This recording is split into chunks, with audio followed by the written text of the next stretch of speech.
தலைவிதி தான் ஒருத்தனுடைய மரணத்தை நிர்ணயிக்குது. தலைவிதி தான் ஒருத்தன் ஓஹோன்னு வாழறதுக்கு நிர்ணயிக்குது. அதனால விதியும் மதியும் சேர்ந்து தான் ஒருத்தனுடைய வாழ்க்கையை தவிர யாராலையும் யார் வாழ்க்கையும் சரி பண்ண முடியாது. இப்போ ஊன் உடல் ஒரு பெருங்கோயில், உள்ளம் ஒரு ஆலயம், கள்ள புனல் நீக்கி கருத்தோடு இருப்போருக்கு தெல்ல தெளிவான பரஞ்சோதி தோன்றுமே. இந்த கிரகங்கள் மாறுதல் எப்படி மாறுது, எந்த திசையில் மாறுது, அதை பார்த்து எழுதணும். இப்போ இது மனுஷனுக்கெல்லாம் எழுத முடியாது, அது கிரகத்துக்கு. மனுஷனுக்கு எழுத முடியாது. நீ சாதாரணமாக ஆடு துண்ணுவ, மாடு துண்ணுவ, கோயை துண்ணுவ, கொக்கு துண்ணுவ, நாய் துண்ணுவ, நரி துண்ணுவ.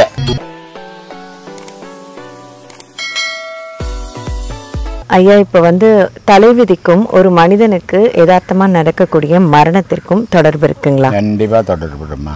தலைவிதி தான் ஒருத்தனுடைய மரணத்தை நிர்ணயிக்குது. தலைவிதி தான் ஒருத்தன் ஓஹோன்னு வாழறதுக்கு நிர்ணயிக்குது. எல்லாமே விதி தான் வழிவகுக்குது. அந்த விதியினுடைய குழந்தை தான் மதி. அந்த மதி இடையில விளையாடும். ஆனால் ஒரு நாள் அந்த மதி போய் விதியில் சேரும்போது மனுஷனுடைய வாழ்க்கை முடியும்.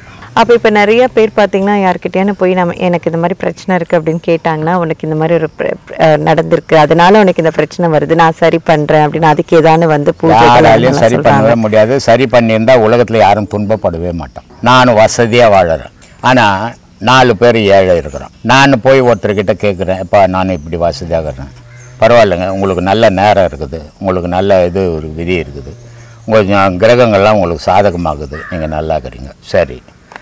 4 ஏழை கஷ்டப்படுறான், அப்போ அவனுக்கு சாதகமாக ஆக்கி கொடுக்கலாமே, முடியுமா?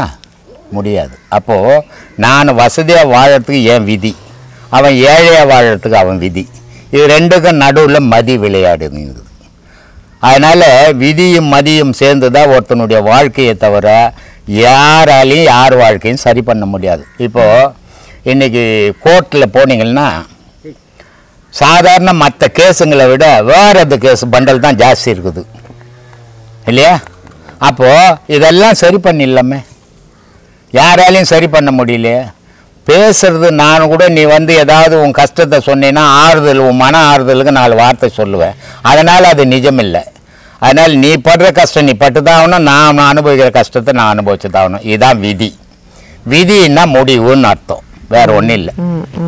இப்போ அடுத்து கோவிலில் இந்த ராஜகோபுரம் அப்படின்றது எல்லா கோவில்களையும் இருக்கு. அந்த மாதிரி ராஜகோபுரம் வைக்கிறதுக்கு என்ன பலன், நம்ம அதை கும்புறதுனால நமக்கு என்ன பலன்? கோபுரத்தை கும்பிட்டா கோடி புண்ணியம்னு வாங்க, குரு பார்வைப்பட்டா கோடி புண்ணியம்னு வாங்க. கோபுரம்ன்றது நீ தான், குருன்றதும் நீ தான். கோபுரம்னா உன் தலை. அதனால தான் சொன்னான், ஊன் உடல் ஒரு பெருங்கோயில், உள்ளம் ஒரு ஆலயம், கள்ள புனல் நீக்கி கருத்தோடு இருப்போருக்கு தெல்ல தெளிவான பரஞ்சோதி தோன்றுமே. வாயே வாசப்படி, தலையே கோபுரம். கடவுள் தெய்வம் எங்குதுன்னா இதயத்தில் தாங்குது. வாய் தான் வாசப்படி, தலை தான் கோபுரம். இதை நீ பார்த்துட்டீங்கன்னா உனக்கு புண்ணியம். இதை பார்க்க முடியாது, அத்தை போய் பார்த்துன்னுக்கிற, இவ்வளோதான் வித்தியாசம். சரி, இப்போ அடுத்து நவக்கிரகங்கள் எடுத்துக்கிட்டோம் அப்படின்னா ஒவ்வொரு டைம் ஒரு பெயர்ச்சிகள் நடக்குது. அப்ப இந்த ஜாதகத்துல இருந்து அந்த ஜாதகம் அது தெரியல, இங்க இருந்து அந்த பக்கத்து வீட்டுக்கு போயிட்டு பக்கத்து வீட்டு அக்கத்து வீட்டுக்கு போயிட்டு வர, இது ஜோசியம் சொல்லிங்கிற நீ நம்பிக்கின்னுக்கிற. கற்பனைக்கெல்லாம் நம்ம காரணம் சொல்லக்கூடாது. ஆதியில வானசாஸ்திரம்னு எழுதணும். இந்த கிரகங்கள் மாறுதல் எப்படி மாறுது, எந்த திசையில் மாறுது, அதை பார்த்து எழுதணும். இப்போ இது மனுஷனுக்கெல்லாம் எழுத முடியாது, அது கிரகத்துக்கு. மனுஷனுக்கு எழுத முடியாது. அந்த கிரகங்கள் இன்னைக்கு எப்படி இருந்ததோ அதுக்கேற்ற மாதிரி மனிதனுடைய வாழ்வுடான்னா அதுதான் இன்னைக்கு நடந்துங்குது. மனுஷன் கொடூரமாக ஆக ஆக இயற்கையும் கொடூரமாக மாறிக்கினுக்குது. ஆனால் உன் வாழ்க்கையை மாற்றிட முடியாது, யாராலையும் மாற்ற முடியாது. உலகத்தில் எல்லா ஜோசியனும் சேர்ந்து ஒரு ஏழை கூட இல்லாதாக்கிடலாம், முடியுமா? முடியாது. ஏன்னா ஜோசியனே அந்த தொழில் சேர்த்து பொழப்புக்கு தான், இல்லைன்னா அவனுக்கு ஏன் அந்த தொழில்? அதனால ஒவ்வொருத்தரும் ஒவ்வொரு தொழில் செய்கிற மாதிரி அவன் ஜோசியும் ஒரு தொழில். அப்போ நவகிரகங்கள்னா நீங்க என்ன சொல்றீங்க? நீ தான் நவகிரகம். 9 நவ துவாரங்கள் தான் நவகிரகம். மனித உடம்புல 9 நவ துவாரங்கள் இருக்குது. அந்த நவ துவாரங்கள் தான், நவம்னா 9 துவாரங்கள், 9 ஓட்டை. அந்த 9 ஓட்டைகள் தான் நவகிரகம். இது உன்னோட இந்த 9க்கும் ஒவ்வொரு காத்துக்கள் இருக்குது. அந்த காத்துக்களுக்கு ஏற்ற மாதிரி அந்த உபாதைகளும் சீராகவும் இருக்கும். அப்போ இது பாதிப்பு வரும்போது நவகிரக கோயிலை சுத்தணும் போது உன் எண்ணங்கள் சீர்படும், இந்த நவதுவாரம் சரியாகும். அதுக்காக நவகிரக கோயிலை சுத்தணும். அங்கே இருக்கிற கல் உன்னை சுத்தம் பண்ணிட்டது வைத்தியரா, அது டாக்டரா? அது இது அறியாமையில் ஆதியில் பண்ணதெல்லாம் இப்போ பண்ணின்னுக்கிறான். காலங்கள் மாறி போச்சு, அவசர உலகம், பணம் தேடுற உலகம். இங்கே போய் நவகிரக பூஜை பண்ணியிருந்தான்னா அடுத்த நாளுக்கு பட்னியாக இருக்கணும் நான். அந்த மாதிரி நிலைமையில் இருக்குது உலகம். அதனால் ஓடி ஒழிங்க. நீங்கள் 10 ரூபாய் எடுத்து வச்சுங்க, 5 ரூபாய் எடுத்து உனக்கு தர்மம் பண்ணுங்க, அதுவே நவகிரக புண்ணியம் பூஜை. இப்ப தியானம் அப்படின்னு பண்றதுனால நமக்கு வந்து சக்தி எதுவும் கூடும் அப்படின்னு ஒன்றும் கூடாதுமா, இருக்கிற சத்தும் கூடுமா. அப்ப தியானம் பண்றதே வேஸ்ட். தியானம் பண்ணினா இருக்கிற சத்தும் போயிடும். பட் நான் பத்தியா தோலெல்லாம் ஆடுது பத்தியா, தியானம் பண்ணி தான் ஆடுது. இல்லைன்னா கருங்கல் மாதிரி இருந்தேன் நான். ஏன்னா நீ சாதாரணமா ஆடு துண்ணுவ, மாடு துண்ணுவ, கோயை துண்ணுவ, கொக்கு துண்ணுவ, நாய் துண்ணுவ, நரி துண்ணுவ, எல்லாம் துண்டு ஆடுங்க மாதிரியே உறுதியா இருந்த. தியானம் பண்ண போனா இதெல்லாம் துண்ணக்கூடாது, அப்பவும் உடம்பு ஆடி போயிடும். அதனால தியானம் பண்ணீங்கன்னா உடம்பு உருவி போடுமே தவிர பலம் ஏற்படாது. ஆனா மனசு ரீதியாவும் பலம் கிடைக்காதுன்னு. மனசுக்கு பலத்தை உண்டாக்குறதும் அந்த பலவீனம் ஆக்குறதும் நீயேமா.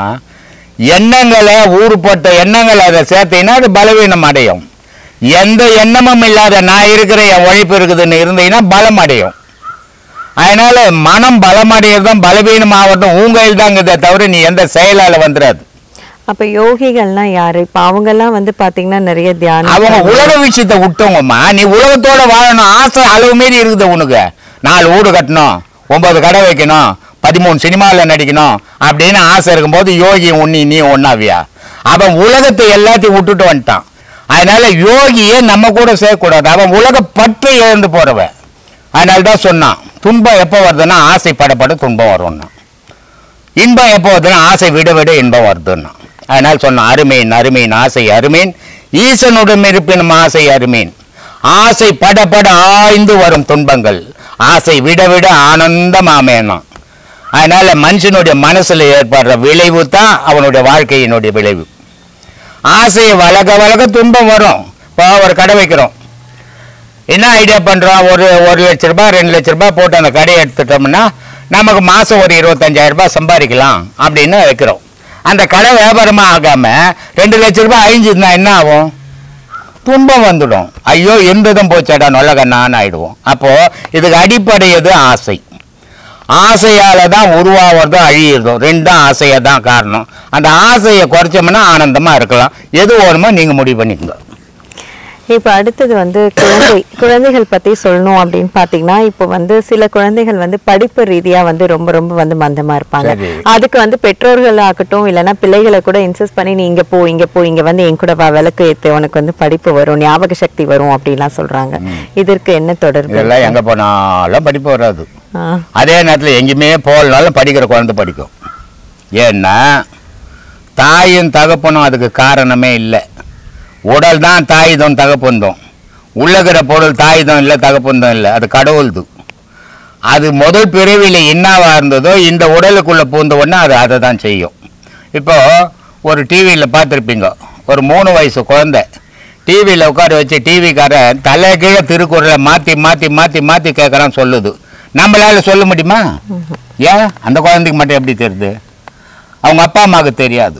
காரணம் என்னன்னா அதுக்குள்ளே இருக்கிற பொருள் முன்னாடியே அதை எல்லாத்தையும் அறிஞ்சது, இப்போவும் அதை தொடர்ந்து சொல்லுது. நான் முன்னையே மக்கா இருந்ததுன்னா 1ஆம் கிளாஸ் கூட இப்போ மாதிரி அடுத்த பிரிவில் நான் என்ன பண்ண முடியும்? படிக்க முடியுமா? படிப்பு அறிவே இல்லை எனக்கு. அப்போ நான் எங்கே அடுத்த பிரிவில் படிக்கிறது? அப்பா அம்மா போட்டு புழக்க வேண்டிய அடிப்பாங்க என்ன. ஆனால் எனக்கு படிப்பு வராது. காரணம் நான் இந்த பிரிவில் படிக்கலை. இப்போ படித்து பெரிய அறிவாளியாக இருந்தேன்னா நான் செத்துன்னா இன்னொரு உடல் எத்துனா நல்லா படிப்பேன். இதுக்கு காரணம் குழந்தையே தவிர தாய் தகப்பன் காரணமே கிடையாது. நிறைய பேர் சொல்லுவாங்க தாய் தகப்பனுக்கும் அதுக்கும் சம்மந்தமே கிடையாது. ஒரே தாய் தகப்பனுக்கு 2 குழந்தை பிறகுது. ஒரு குழந்தை நல்லா படிக்குது, ஒரு குழந்தை ஸ்கூலுக்கே போக மாட்டேங்குது. அதுக்கு தாய் தகப்பன் என்ன பண்ணுவான்? போகக்கூடாது நான் பெற்றுக்கணும், இல்லை போனால் நான் பெற்றுக்கணும். இது அறியாமையில பேசுற விஷயம். அதனுடைய விதி என்னவோ அதான் முடிவு. இது பார்க்கறதோட மட்டும் நிறுத்திடாதீங்க. உங்களுக்கு தெரிஞ்ச ஃப்ரெண்ட்ஸ் ரிலேட்டிவ்ஸ் எல்லாருக்குமே இந்த வீடியோ பத்தி ஷேர் பண்ணுங்க, லைக் பண்ணுங்க, மறக்காம சப்ஸ்கிரைப் பண்ணுங்க. கீழே இருக்கிற பெல் ஐக்கானை கிளிக் பண்ணுங்க. நன்றி, ஆத்மா வணக்கங்கள்.